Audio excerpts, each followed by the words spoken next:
సిజేపీ ఇప్పటి వరకు కూడా ఒక సోషల్ మీడియా ప్లాట్ఫామ్ మాత్రమే, ఆన్లైన్లో మాత్రమే ఉంది. ఫస్ట్ టైం ఢిల్లీ వేదికగా ఇప్పుడు ఆఫ్లైన్కి వచ్చింది, ఆఫ్లైన్ ఉద్యమంగా మారబోతోంది. సో సిజేపీ వెనుక ఎవరున్నారు అనేది పెద్ద ఎత్తున చర్చ జరుగుతోంది. సిజేపీ వెనుక కేజ్రీవాల్ ఉన్నారు, లేకపోతే రాహుల్ గాంధీ ఉన్నారు, లేకపోతే ఎవరో ఉన్నారు, మోదీ వ్యతిరేక శక్తులు ఉన్నాయి, ఆర్ఎస్ఎస్ వ్యతిరేక శక్తులు ఉన్నాయి, భారత వ్యతిరేక శక్తులు ఉన్నాయి అని చెప్పి రకరకాల ప్రచారాలు అయితే మనం నేషనల్ మీడియాలో కూడా చూస్తూ ఉన్నాం.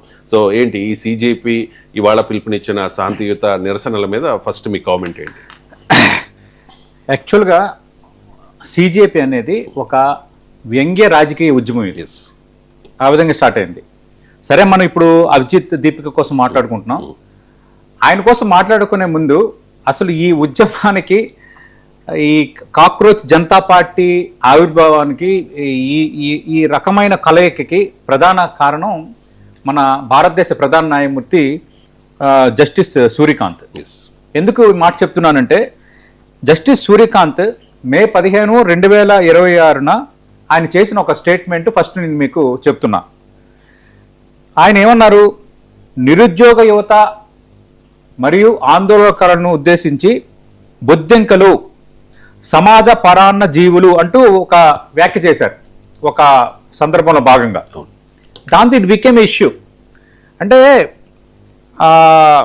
నిరుద్యోగ యువతని ఆందోళనకారులను ఉద్దేశించి ఆయన ఎక్కడైతే కాక్రోచ్ బొద్దింక అని అన్నారో, వీళ్ళని కొత్త పదాన్ని జస్టిస్ సూర్యకాంత్ మాట్లాడారు.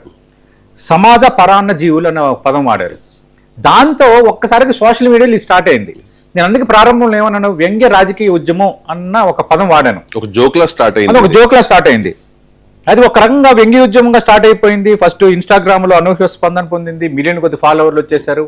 భారతీయ జనతా పార్టీ అనేది సంస్థాగతంగా చాలా బలమైనది, సభ్యత నమోదు పరంగా బలమైనది, ఫాలోవర్స్ పరంగా బలమైంది. అలాంటి భారతీయ జనతా పార్టీకి ఉన్న ఫాలోవర్స్ని కూడా దాటి ఈ కాక్రోచ్ జనతా పార్టీ అనే ఈ మోడల్ అనేది బలంగా పోయింది. అయితే సోషల్ మీడియా పిచ్చి, యూత్ ఎప్పుడు సోషల్ మీడియాలోనే ఉంటారు.